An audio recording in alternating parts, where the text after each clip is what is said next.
Good day, everyone. My name is Jessica Porras, and I'm the Senior Manager for Education and Outreach at CAQH CORE. It is my pleasure to welcome you to our second quarter CAQH CORE National Town Hall webinar. Before we begin, I'd like to mention a few logistical items. You can download a copy of today's presentation from the CAQH.org website after the end of the session. To do so, please navigate to the CORE pull-down menu at the top of the CAQH.org welcome screen and select the CORE Education Events page. A link to the PDF version of the presentation will be found under the listing for today's webinar. On this slide, you can see a screenshot of the attendee GoToWebinar dashboard. You should see something that looks similar to this on the right side of your computer desktop. When joining today's session, it's possible you may have joined the audio portion of the webinar using your computer speakers by default. If possible, we would prefer you to join the webinar audio by telephone. To do this, please select the telephone audio button in the audio panel of your dashboard, and the dial-in information will be displayed. Make sure you enter your audio PIN, which is found under your dial-in information.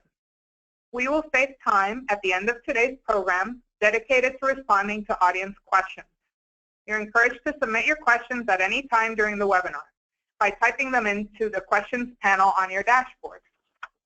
Today we will start off with a high-level CAQH CORE strategic update, followed by an update on the CAQH CORE code combinations maintenance activities.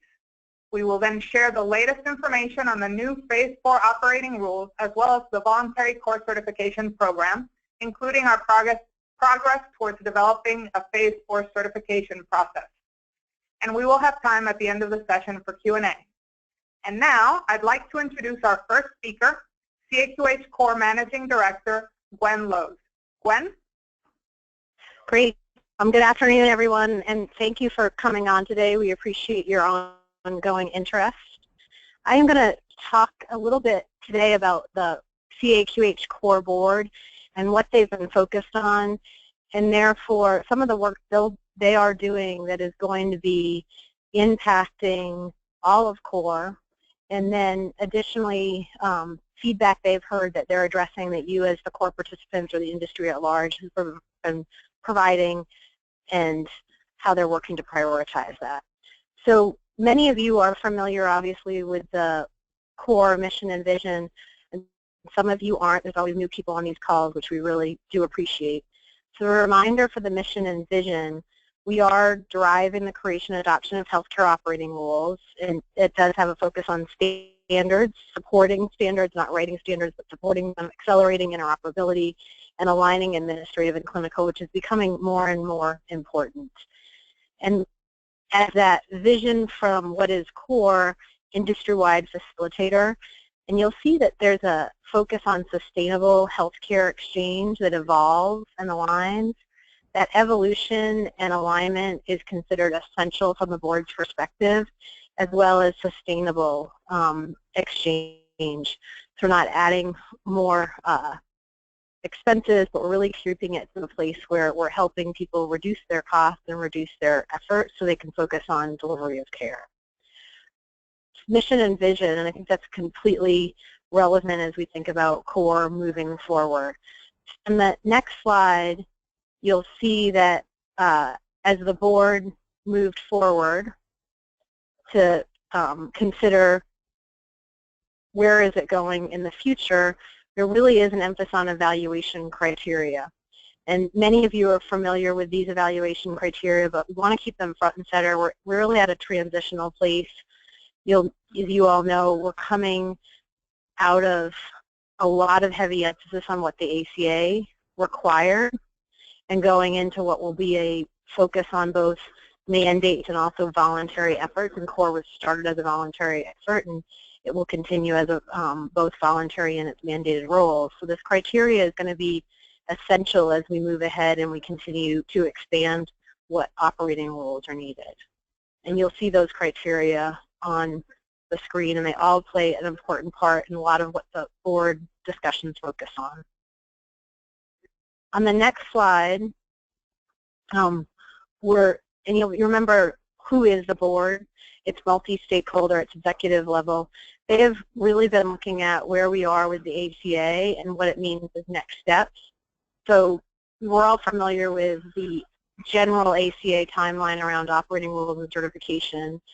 Over a very short period of time, if you actually think about it, we as an industry in less than 4 years have embraced the concept of setting all these national expectations, and actually now many of them are mandated and required. That is a big change for any industry where there's multiple players, and setting expectations at a level about so much billions of transactions. So we're headed in phase 1, eligibility, claim status. Those are out in the market, and if they're not being used, they should be, and we're going to talk about more of that. The EFT and the ERA out in the market, and they should be used. We'll talk more about that. Then the certification, we're still waiting that, and CMS continues to say it will come out this year, but CORE is voluntarily pushing certifications forward for both health plans and clearinghouses. And then phase 4, and many of you were involved in that, and we'll hear a little bit more. Those rules have been finalized by CORE, and we're awaiting some response from both NCVHS and CMS. That said, again, CORE is a voluntary effort. We're going to be driving these rules forward. So where are we? 4 years, lots of effort, and not only writing and agreeing to what's been done, but then driving adoption. So you'll see on the next slide, this is just a very high-level overview of what do we have after this period of some basic national expectations. Where are we in setting those expectations as an industry?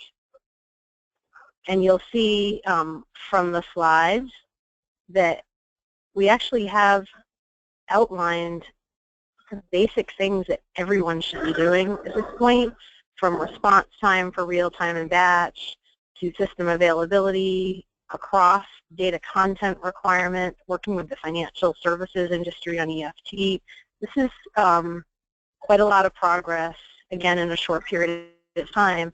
If you think if the whole industry is adopting this, we have a basic foundation to work off of and get more complex as we're moving forward. And the question is everyone fully adopted at this point? On the next slide, you'll see as we sit back and we do think about where are we and where are we going next. Phase 4 is essential to where we're moving to. And many of you know that the National Committee for Vital Health Statistics advises the Secretary on healthcare data exchange, including things related to HIPAA, which operating rule is a part of. There was a hearing back in February of this year. CORE presented the finalized rules, which had 90% participation from the CORE participants and over nearly 90% approval, and it was from a high percentage of all the implementers, which represents a big percentage of the implementers in the market. They felt it was essential, based on that testimony, to write a letter to NCVHS reiterating the industry support and the key points of phase 4. And you'll see in this letter, I think just a critical point, the board had a discussion about it's multi-stakeholder, CORE is multi-stakeholder. These are executives that believe if we do not set these basic foundational items, we can't get on to the more complex items. So it's an achievable, necessary foundations point. As the board has stated, and I think many of the CORE participants have reiterated, it's only a starting point. We need to continue to go forward. So simultaneously implementing while we're then defining more advanced steps. And then also there are some questions about, is the safe harbor compatible? The answer is those. And is phase 4 payload agnostic, meaning any transaction could flow over it, and the best practices and enforceability.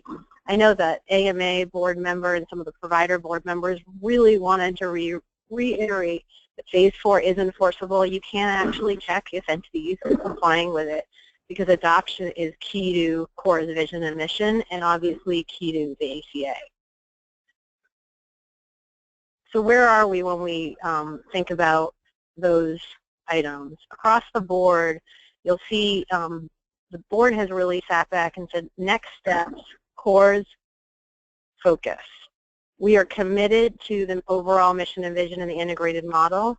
And many of you know the integrated model, but just to reiterate, developing the rules, it's doing all the education, it's doing the tools, the outreach, driving the voluntary certification, doing the maintenance, and then re-looking at where we are and continuing that model over and over again until we get to where we feel we're making the progress we want, which I think the model just continues on as the market continues to evolve.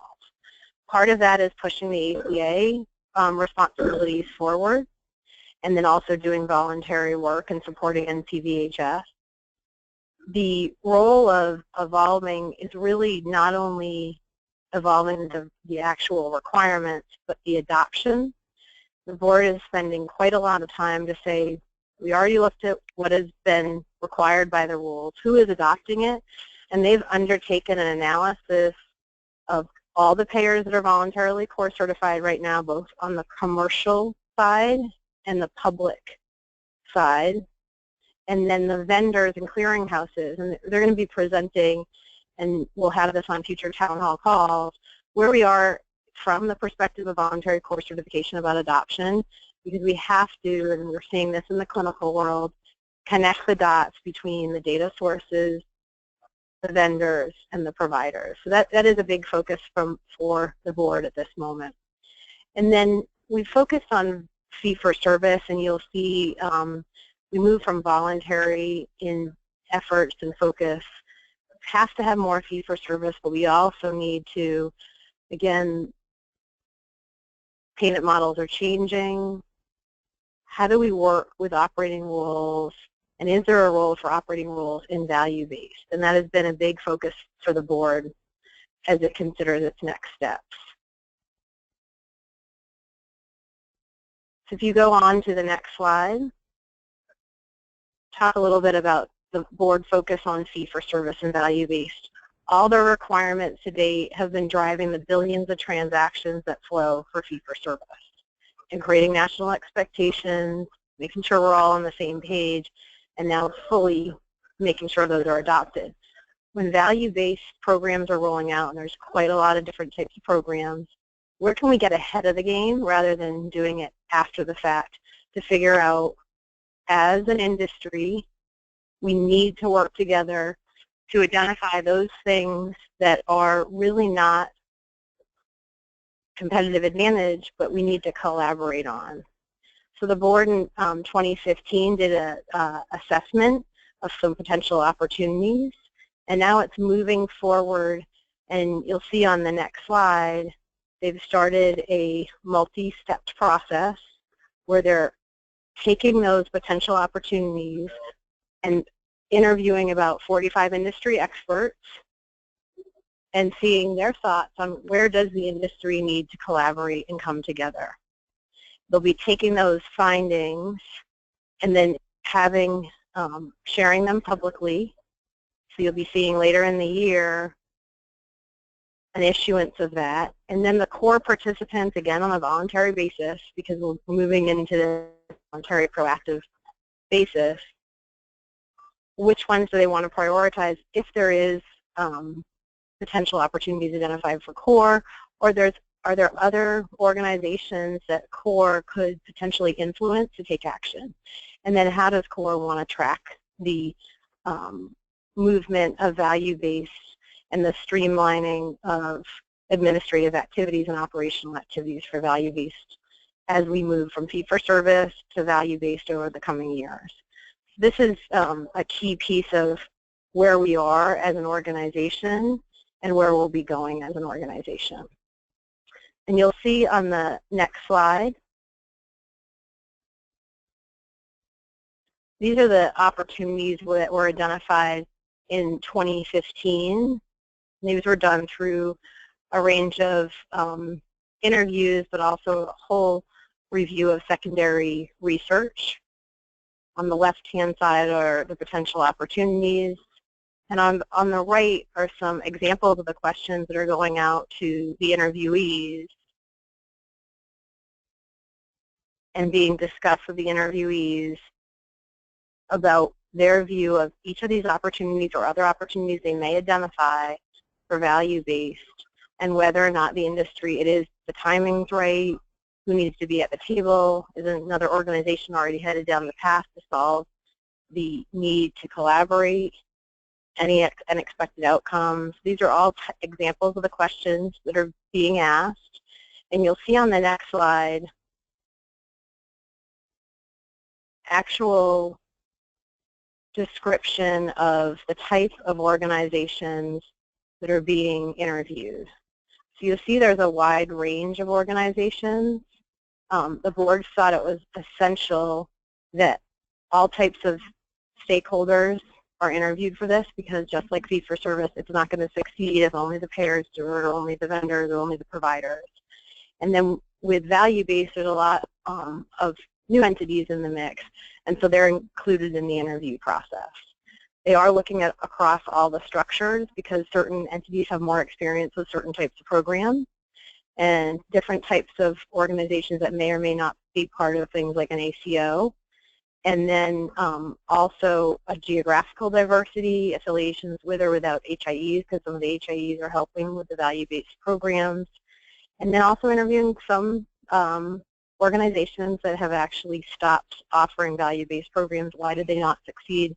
And were any of those operational challenges that if the industry did come together, it will help others moving forward as they try to move successfully through value-based.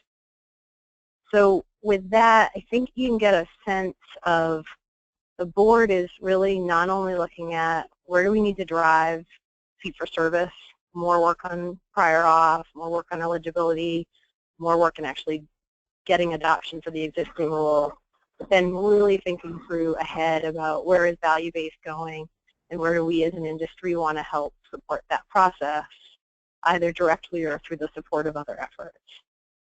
So with that, we're going to ask some questions out to the audience to get a sense of where you are as an organization in value-based programs.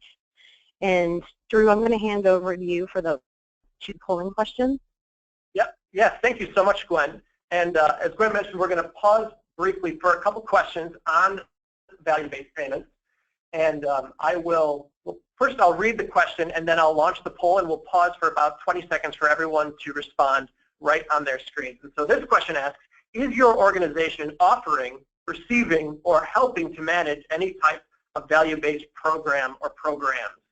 So I will launch this poll, and we'll pause briefly for everyone to respond. And Gwen, stand by. I'm going to have you comment on the results once they become available.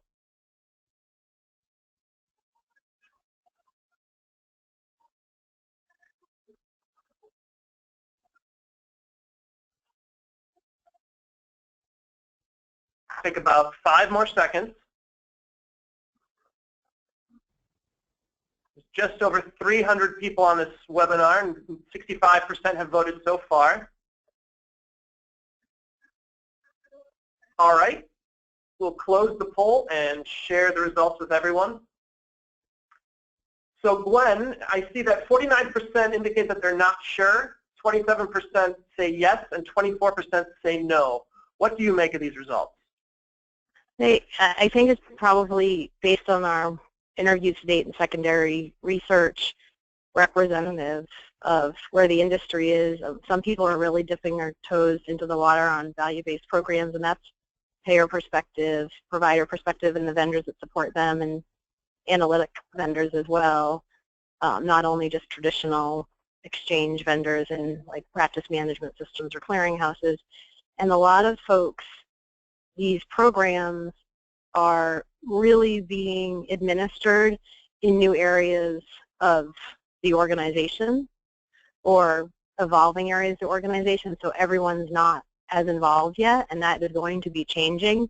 So if you're not sure, find out, because we're going to need your help as we're moving forward to identify where your organization is seeing opportunity and where they're seeing challenges. We do have another question. Yes, and so our second polling question asks, if you answered yes, is the department in which you work helping with the development, management, or processing of those programs. And we will pause very briefly for those that answered yes to respond, and then we'll share those results. And Gwen, again, I'll have you comment. And hopefully I'm in a place where there's a little bit of music going on, that you're not hearing the music. No, you're coming through loud and clear. Okay. So we'll take about 5 more seconds, and I'll share the results. So I will close the poll and share, and we had 27% respond, but that makes sense because this is just for those that answered yes. So Gwen, I'm seeing that 43% who said yes in the previous poll said yes, they are in the department, and that helps with this. 37% said no, and 19% said not sure. What do you read from results? You know what, I'd like to make for those that did say yes, your department is working on it. If you think you would really like to be in this first round of interviews, contact us, CORE at CAQH, and we'll try to see if we can fit folks in. But at a minimum, we can share the background document we're sending to all the interviewees that do have programs right now. So CORE at CAQH. And I think if you are in an organization that's working on the programs and not in your department, definitely reach out. This is going to be changing the industry drastically for all of us that work with health IT, and easier to find out now than later. So do reach out to the others within your organization to learn more. Great. Drew, I'm going to hand it back to you. Thanks. Yep. Sounds good. Actually, Drew, I want to make one more comment. If folks want to, there is a link to the board letter that was sent to NCVHS. It's on the slide regarding the letter. You can link right to it. I would really urge those of you that are on the phone to pull that letter up. We have a really nice mix of executive level multi-stakeholder board members, and they spent a lot of time thinking through what the messaging was. And I think it's all important for us to be looking at it from the perspective of not your own stakeholder, but those of other stakeholders, and they really did work to do that, and I think they did a very nice job. So if you get a chance, just download that, and you can link right onto it on this deck, which is available online, and read it. I think it's worth the time. Take you, 4 minutes, but definitely worth your time. Thanks. Thank you so much, Gwen. And so we will continue with the webinar with a presentation on CAQH CORE's code combination and maintenance activities from CORE Project Manager Omni Adekambie. Omni? Great, thanks, Drew. So if we can move to the next slide. So I'll be speaking to the maintenance process associated with CAQH CORE's ACA-mandated uniform use of CARCs and RARCs rule, or the CORE 360 rule. The mandated CORE 360 rule addresses those industry pain points that have resulted from inconsistent use of the standard claim payment adjustment and denial codes. To address this pain point, the rule establishes a minimum set of 4 core-defined business scenarios which address 80% of industry usage problems, and then has an associated maximum set of CARC and RARC code combinations that can be used with these business scenarios. The 360 rule requires a process for ongoing maintenance of the core-defined business scenarios and associated code combinations to address both updates to the changing standard code list and to assure that evolving industry business needs are addressed. To address these dual maintenance needs, the core code combination maintenance process, which is outlined on the slide, involves 2 types of reviews: compliance-based reviews and market-based reviews. Compliance-based reviews occur 3 times per year and only consider changes to the published CARC and RARC list that are applied by the Code Maintenance Committee. So the compliance-based reviews are triggered when the current published CARC and RARC lists are updated, which occurs in March, July, and November of each year. In addition to the compliance-based review, once a year, CAQH CORE conducts a market-based review of the code combinations and core defined business scenarios.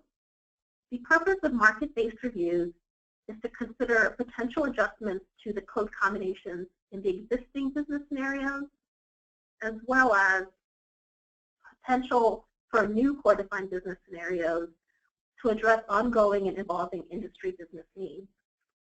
Market-based reviews begin with a public industry survey during which all industry entities can submit a request for business-driven adjustments to the core code combinations.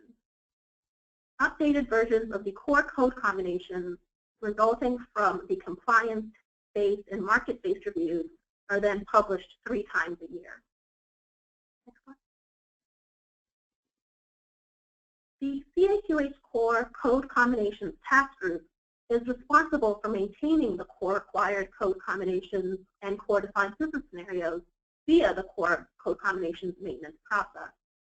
The task group is composed of more than 40 core participating organizations that represent a wide variety of stakeholders and is led by 4 multi-stakeholder co-chairs representing the provider, health plan, and vendor perspective. I want to note that participation in the core code combinations task group is open to any core participating entity, and any industry stakeholder is eligible to join CORE as a core participant. Currently, the code combinations task group is in the final stages of conducting a concurrent compliance-based and market-based review. The compliance-based review is addressing the code list changes, so those changes to the standard CARC and RARC list that were published on March 1st of this year. And concurrently, the task group is conducting a market-based review in response to the industry submissions that were collected via the industry survey that launched in December of 2015. The results of this concurrent compliance-based and market-based review will be published by June 10th as the updated core code combinations version 3.0.0. 0.0, excuse me. The industry announcement will be distributed when the core code combinations are published, and we will also provide some information about the types of adjustments, and if there are any questions, you are always free to contact CORE at CAQH.org. The next few slides provide some background on and the results of the 2015 CAQH CORE Market-Based Adjustment Industry Survey. As shown, the CAQH CORE 2015 Industry Market-Based Adjustments submission period opened on December 10th of last year and closed on February 10th, 2016. This gave the industry 60 days to submit potential adjustments for consideration by the core code combinations task group. CAQH CORE distributed a call for industry submissions with a link to an online form that any industry entity could use to request potential market-based adjustments. The 2015 industry survey was scoped to adjustments to the code combinations in the existing core-defined business scenarios. There were 3 categories of potential adjustments that entities could submit via the public online form. Either an addition of a new code combination, removal of an existing code combination, or finally, a request to relocate an existing code combination from one core-defined business scenario to another. To ensure that the industry submissions were well thought out, the online form required submitters to confirm that the requested adjustment met core code combinations evaluation criteria, to provide a strong business case for the adjustment, and optionally, to include a summary of real-world usage data that supported the business case for each requested adjustment. A total of 173 individual adjustment requests were received during the industry survey period. Of these, 171 requests were unique, meaning that just 2 duplicative requests were received. The valid requests included 162, the unique submissions, included 162 valid requests, meaning the request could be applied to the core code combinations, and addressed 62 core required CARCs. The following slide shows how the 2015 industry submissions compared to prior years. 2015 was the third year in which CORE conducted the industry market-based adjustment survey. As shown, the number of submissions has decreased over time. We especially saw a decrease in 2015 when almost half as many submissions were received as compared to 2014. These results are valuable for two reasons. First, they suggest that the code combinations have become cleaner, so fewer adjustments are needed by the industry. And second, this also indicates that the maintenance process has been meeting its target goal of ensuring the core code combinations are accurate and addressing business needs. With that said, I believe I will hand it to Drew for our next polling question. Wonderful. Thank you so much, Omni. It's important work. And this final third polling question that we have, just like the last, I will read it and then open it all for everyone to respond. This question is, what benefits has your organization experienced from the past 3 years of core code combinations and core-defined business scenarios implementation? So I will launch this poll, and we will pause briefly for everyone to respond.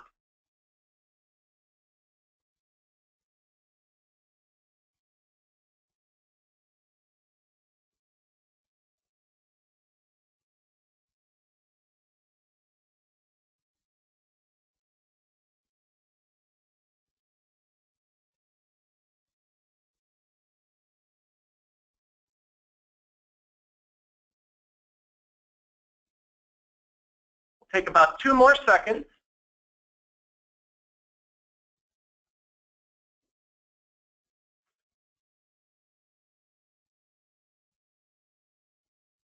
All right, I will close the poll and share the results. So the largest percentage, 69%, indicated that they were unaware of measurable benefits experienced, followed by 10% said the reduction in unnecessary manual provider follow-up. And then 14% improved billing of patients for copays and deductibles. At 14%, 10% say decreases in faulty electronic secondary billing, and then 8% said fewer inappropriate write-offs and billable charges. Omni, do you have any comments on these results? Yeah, thanks, Drew. I think this is very favorable. So we have a little over 50% of entities have experienced some benefit of the core code combinations, which is great to hear, and there is a range of benefits there. For those entities that are unaware of any benefits experienced, we would love to speak with you about how you can identify what benefits you've experienced, perhaps talk to you about your implementation of the core code combinations. So we'd encourage you to get in touch with us at core@caqh.org. Wonderful. Thank you, Omni. And so now our next presentation will be an update on the Phase 4 CAQH CORE Operating Rules by Associate Director Robert Bowman. Bob, go ahead. Great. Thank you, Drew.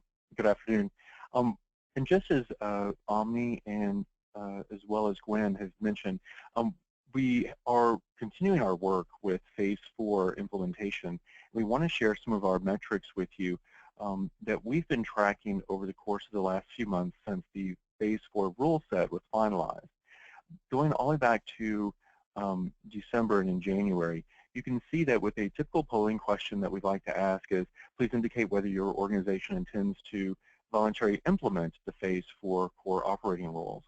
And between January and February, we did see an increase in the percentage, basically from 43 to 54% on the entities reporting that they will implement some or all of the operating rules. Another key data point for us here is also that between 36 and 41% of the entities reported that they needed to learn more about the Phase 4 rule set. So that has led to a number of things and actions on our part between continuing education sessions every month on the Phase 4 rule sets, as well as developing tools. And we'll talk more about that in just a moment.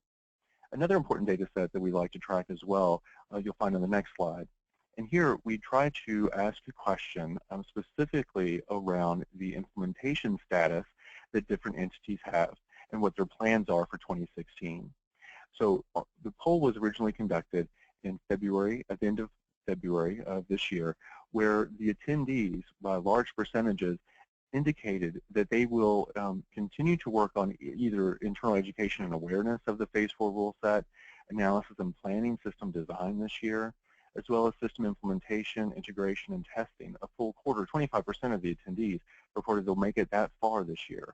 A surprising number and a great number, 13% indicated they plan on deploying systems or software in compliance with the Phase 4 rule set. So it's important that the industry has already made certain commitments to reach very specific milestones this year for the Phase 4 rule set. Now I do want to tell you exactly what's in the rule set and some information pertaining to that, particularly around the scope. So in the next slide, you'll see that the Phase 4 rule set is made up of 5 distinct rules, and each of the rules well, 4 of the 5 are specific to the infrastructure requirements for a specific transaction. Beginning 37 for the healthcare claim transaction, and these do include requirements for the professional, institutional, and dental claim. There is also an infrastructure rule for the healthcare services review, request for review and response to the 278 transaction, as well as the benefit enrollment and maintenance transaction and the premium payment transaction. Again, all of these are very specific requirements around the infrastructure, and more of that in just a moment. There is also the 5th rule is specific around connectivity and security for the data as it moves from point A to point B, or as it's conducted through by trading partners. So the rule builds on the development that we've had in phases 1, 2, and 3, because it is very similar in that the infrastructure requirements are the same, or consistent with the other operating rules that we have in the previous phases, as well as with the connectivity around certain specific requirements for SOAP, for example, as well as digital certificates. Now, that's the scope of the Phase 4 rule set. All of these are available for free on our website. On the next slide, kind of getting down to the next level, is just this general scope, the quick table, so you can see exactly what the requirements are for infrastructure. And if we move to the next slide, Drew, the table is particularly important because it does show exactly what those infrastructure requirements are around the processing mode. Does it require to conduct the transaction in real time or in batch, or is batch required or real time optional? There are also response times, as Gwen mentioned. There are acknowledgement requirements for the transactions. There are also, as I mentioned, the safe harbor connectivity and security is required for all 4 transactions, along with system availability and companion guide. Template is to be used for the transactions if you publish a companion guide. Now, ensuring that we met the industry's needs, there are very specific requirements in the other category that are specific to those transactions, which may be a little unique because we have these types of requirements in the previous phases as well, in phases 1, 2, and 3. So there are specific requirements that fall into this other category for both claims, the enrollment, and the premium payment as well. So it'd be important for you to ensure as you're building towards implementation to make sure you're aware of those as well. And a great tool that we have pulled together and have published to our website, again, making sure that the industry has what they need to complete implementation and learn everything they need to know about the rules. You'll find the information on the next slide. And that is specifically that we've published our analysis and planning guide specific to Phase 4. We have published one for each of the previous phases, and now this tool is now available for free on our website. It allows your project staff to complete an assessment on what the specific requirements are for the rule and how they apply to you as a stakeholder. And again, the tool is broad enough that if you are a provider, a clearinghouse, a software vendor, or even a health plan, it will list each of those specific requirements and how it is specific to your particular system, your applications, your business processes, and allows you to make those very specific assessments that you need to complete to ensure that you can remediate your systems and your business processes to meet the requirements for Phase 4. we've had a lot of success and a lot of positive feedback on the previous tool, analysis and planning guide tools from the previous phases, so we wanted to ensure we extended that to phase 4. So that tool is now ready. It does have the 3 different tools within it. It has the stakeholder and business type evaluation form, as well as the system inventory and impact assessment, and the gap analysis worksheet. And I don't want to scare anyone away from the gap analysis worksheet. It is extensive. It's 150 rows to be completed, but it allows you a really thorough, complete assessment of your system and your business processes and how the phase 4 rule requirements may impact those and where those may need to be remediated. So it's a great tool, and it's now available. Another tool that we've made available on our website as well, if we can move to the next slide, is our new CAQH CORE FAQ website. It has completely been revamped. The frequently asked questions can now be searched with key terms or keywords or phrases, and it will do a complete search of the entire database for the phase 4 rule set, as well as every other phase as well for the rule. So it will, if you have a general question about phase 2 or phase 3, about rules around EFT, or specific rules around phase 4, those have all now been added into one database and one tool, very easy to search. We also include, you can break down there, as you can see on your screen, and search them and read them individually as well. That allows you for much easier searching rather than individual PDFs as we had previously. So with that, I'd like to hand the call over to Matthew Albright, our CORE Senior Manager, to discuss the topic of voluntary CORE certification. Matthew? Thank you, Bob. Hello, and thank you all for joining us today. We'll introduce this short segment with a snapshot of CORE certifications. As of this week, we've awarded over 270 CORE certifications to health plans, providers, clearinghouses, and vendor solutions. And this slide shows just a small slice of the certified entities, but you can see the range of types or organizations within those broader categories that are certifying lately. As you can see, there are county-level health plans all the way through to national insurance carriers that are certifying, government and commercial plans, practice management systems, payment solutions, full-service clearinghouses, and revenue cycle services, and a variety of providers. And among our newest certified entities, we want to give a special shout out to the Medicaids, including state, county Medicaid agencies. You see them in yellow, and the managed Medicaid plans. They're in blue, and in some of the states with an asterisk. These have all been CORE certified. And you see especially a number of county health plans in California that run the Medi-Cal plans have come in, and we're excited to have a number of other state Medicaids that are in the pipeline. I think this map demonstrates real leadership on the part of these government plans. It proves they're providing efficient administrative transactions for their doctors and their hospitals and ultimately their patients, and they're doing their part in lowering the cost of healthcare through administrative simplification. Matthew, can I ask you a quick question? I think you told me there's also some other Medicaid agencies. These are the ones that are done. There's others that are pledged? That's right. There's others that are pledged or in testing. It's great. It's great news. We got to get those providers ensuring they know that their Medicaids are on board at this point. So if you're there, contact Matthew. Thank you, Gwen. Let me take half a minute to remind you a bit about what CORE certification is. As a program, voluntary CORE certification is really the gold standard in how a certification program should be developed and administered. This slide outlines the elements that make up a kind of checks and balances to make the voluntary CORE certification program unique. And we think that the most important element of the program is that the actual requirements that are necessary for an entity to demonstrate conformance with the operating rules, those actual certification test questions, are developed by industry representatives. Those requirements, those test questions, are put through the same thorough review and voting process that CORE operating rules go through. That is, they are voted on by entities that actually conduct the transactions.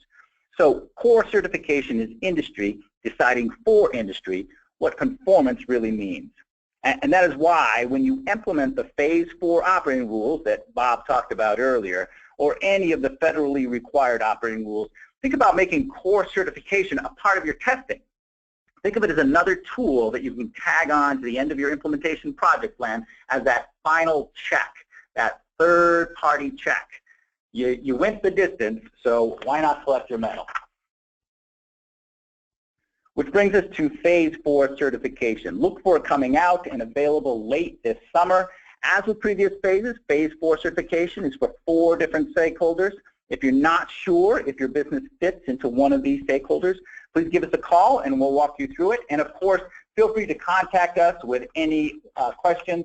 Also, if you submit a question to this webinar about certification, we can respond to you one-on-one with it too. And with that, I will turn it back over to Jessica.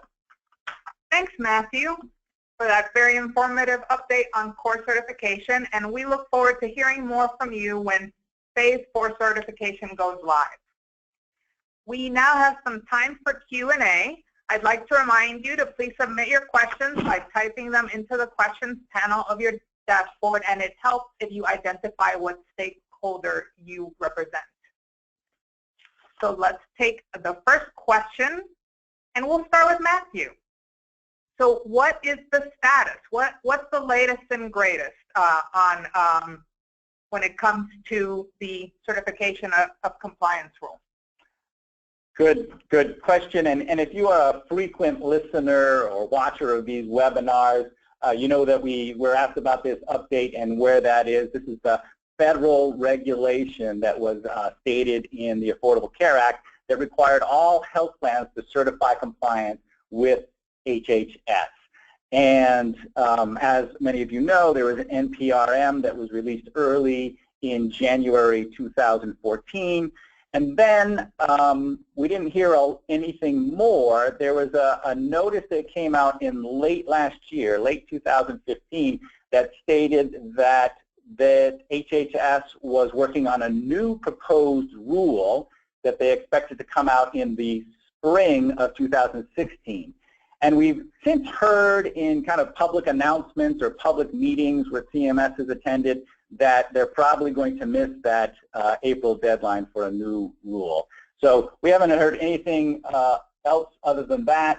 That's about the status. So again, there was an NPRM, an announcement late last year about a new proposed rule coming out, and then we're not sure when that's coming out. Thank you, Matthew. And a similar question for Bob or Gwen. What are the expectations on a mandate on Phase 4? Will we be seeing a final rule, or? Bob, I can take a stab at that. This is Gwen. Hopefully folks can hear me with the music. They're not hearing the music and they're hearing me. We know that there's a lot of steps that would have to happen before likely like an interim final rule or any NPRM would happen and then a final rule. It is at least really at a minimum an 8-month process to a year-long process. So one of the first steps that will occur is obviously the rules were delivered. Key to that is, and this is highlighted in the letter that the core board sent, that they had support and they went through all the proper transparency channels, etc. And they were presented to NCVHS. NCVHS will comment on those and forward those along to CMS. CMS takes the NCVHS recommendation into consideration, but also at the actual rules. But then they have to go through quite a lot of steps. And I think we all know there is an administration change coming up. So it's very unlikely, and CMS has been clear on this, that we would see anything this year. Next year we will see. Because of the administration change, things may get a bit delayed. So not this year, potentially next year. That all said, if the industry doesn't move forward voluntarily, we'll get nowhere, and then potentially we won't see any of the benefits. We're not setting up the process and moving ahead. So that's why the core participants and non-core participants, half of the certifications are now non-core participants, are going ahead anyway. So with or without regulation, the view is clear from the industry. We've got to have these basic expectations, and we need to adopt them. And that is where we are headed as CAQH CORE. So Jessica, a bit of a longer response on that, but I think given I'm hearing the board conversations, that's a really big theme for them. We need to take responsibility as an industry to move ahead. Thank you, Gwen. I think that was really helpful for this. The next question is for Omni. The question is, when are we required to use the EFT-ERA operating rules? Great question. So the CAQH CORE EFT and ERA operating rules apply when a HIPAA-covered entity uses the HIPAA-mandated EFT and ERA transaction standard. So the ERA transaction is your X12-835 claim payment advice, and then the EFT standard is the CCD Plus that is maintained by NACHA along with the TRN segment in the 835. So again, the rules apply when using the HIPAA-mandated EFT and ERA, and they are federally mandated as of January 1st, 2012. Thank you, Omni. Our next question is for Matthew, and this one is from a state Medicaid agency. The question is, if we complete the process of core certification and then change our adjudication processing system, would you expect us to complete core certification again? So the quick answer to that is no. Your core seal is still valid. The expectation, of course, is that your new systems are still compliant and still conformant with the operating rules, but you don't have to redo testing.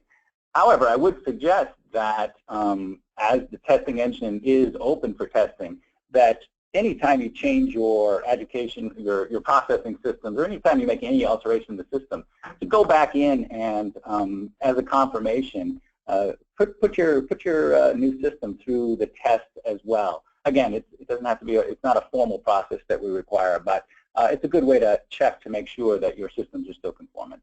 And the last part of that is you've also signed an attestation form. That attestation form requires that you maintain HIPAA conformance with all HIPAA privacy, security, and administrative simplification requirements and provisions. Gwen, you had something to add? Yeah, Matthew, I know, and I went over this really fast at the beginning, and the board's been talking a lot about certification and adoption, and part of that is the enforcement piece that comes along with the voluntary certification. Can you remind folks about that voluntary enforcement, kind of the purpose of it? Because you know, as we think about the industry taking on its own responsibility to make sure we're all following the rules of the road, how does that play into it? Absolutely. Good question, Gwen. And I think this is an especially pertinent question because I know that we have a lot of providers, hospitals, and doctors that are on the webinar today. And basically, I showed you that slide where we had a number of all of our certifications, and you can find a list of all the certified entities right on our website. The expectation for those certified entities is they are indeed conformant with all the operating rules and to a wider extent, compliant with all of the HIPAA mandates.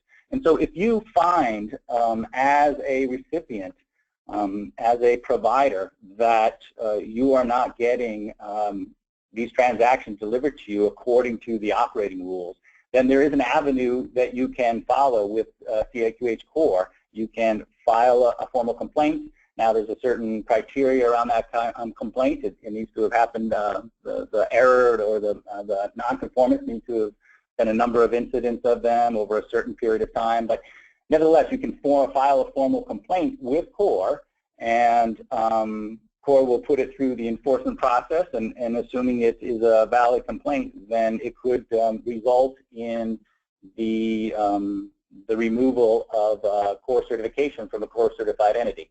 So absolutely a very important avenue for providers to take, or any CORE certified entity to take that is working with another CORE certified entity. And anytime there's a core certified entity that you're conducting transactions with, there is an expectation that those transactions are conformant with the operating rules. So good question. Thank you, Matthew. The next question is for Bob. Bob, this is a phase 2 question, and it's kind of a two-part question. So the first part of the question is, are there any tips that a clearinghouse can use to help encourage payers to adopt the phase 2 requirements? And the second part of the question is there any obligation for a TPA to be mandated for phase 2 compliance? You want to answer both questions? Yep, great. Definitely, Jessica. Right, as a clearinghouse is the kind of the middleman between the provider and the health plan, it is important for them to ensure that their business partners, their trading partners are conducting the transactions as well as conducting them using the operating rules to ensure that the connectivity is there, the response times, the acknowledgments, as well as the data content, especially for the phase 1 and 2 eligibility data content requirements. Some of the tips and some of the things that we've heard to ensure that that happens, to ensure that health plans implement those transactions and operating rules. Clearinghouses can definitely work with health plans because they can actually see the benefit of reductions in provider calls for that type of information, because if the provider doesn't receive that information, they will pick up the phone and make that call to the health plan. The health plans are also, as Matthew and Gwen stated, health plans are required to and mandated to by CMS with very heavy penalties to implement the phase 1, 2, and 3 operating rules, and those dates have long passed. So there is a formal complaint process that can be used to file against a health plan to ensure that they are moving towards implementation of the phase 1, 2, and 3 rules. Obviously, you want to work with your trading partners. You want to work with your contracted plans. You want to make sure that the providers are receiving all of the benefits of both the data content and the infrastructure operating rules. The second question about the TPAs, this is, and Matthew, I know you've worked quite a bit with many of these types of entities, and so I may ask you to weigh in, but I know that for many TPAs, it's going to be important that if anyone wishes to reap the benefits of the operating rules, TPAs, if they're conducting the transactions, the 270, 271, the 835, the EFT, providers are requesting that information, or requesting those transactions, and oftentimes that TPA has a contracted relationship with the health plan. So as that business associate of the health plan, many TPAs will be required to implement those transactions, especially if they have that specific contracted relationship with the health plan. The health plan has outsourced these transactions, these functions to a TPA. So there are lots of questions to ensure that TPAs are following the rules, following the regulations, because of that relationship that they have with a health plan. I don't know, Matthew, if you wanted to add anything to that response? I think you said it very well, Bob, and you know, just to frame it a little bit, in the same way that these self-funded health plans rely on their TPAs to be compliant with HIPAA security and privacy rules, and often, in fact, have it written into the contract, that same kind of responsibility is for the HIPAA administrative simplification requirements. They're all a part of the same suite of requirements and actually share a lot of regulatory provisions. So just think about administrative simplification requirements in these operating rules in the same way you expect your TPA or any of your contractors or vendors to be compliant with the HIPAA privacy and security. And Matthew, while you're on the line, another question came in from a TPA asking, how are self-funded health plans that use TPAs supposed to certify?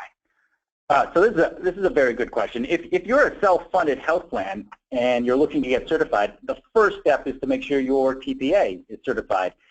And this is because the core certification policy basically reflects the broader federal policy on this that we've kind of been inferring here. If you've outsourced your claims and payments, your transactions to another entity, as most self-insured have done, to either a TPA or to insurers with an ASO, then you want to make sure that that TPA or ASO is compliant.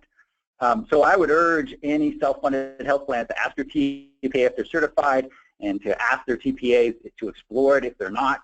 And you know, you're not asking a lot here. I imagine health plans already expect your TPAs, like we said, to be following HIPAA privacy and security requirements and many other federal regulations. The operating rules and standards are just another set of requirements that they should be complying with as a matter of course. And after your TPA has been certified, if you're a self-insured health plan, then it's actually quite easy for you as a health plan to get certified as well, since as you'd be taking the certification test, you'll be pointing to your TPA certification for a lot of your testing. And really, just to it sounds like I'm putting a lot of burden on the TPAs, but for the TPAs out there, I wouldn't view certification as a burden. I think that most TPAs are extremely vigilant about compliance manners, and vendors are probably already, and your TPAs are probably already compliant. A core certification will give you third-party verification of this, and you'll be able to use that core certification to show all of your clients, all of your self-funded health plan clients, that you are indeed conformant. So with that, I'll leave it go. Thank you so much, Matthew. And it looks like we are just about out of time, if not past our time a little bit. I want to thank all of you for joining us. A recording of the session will be available on our website in the next 24 hours, and we will also send you a copy of the slides and recording at that time.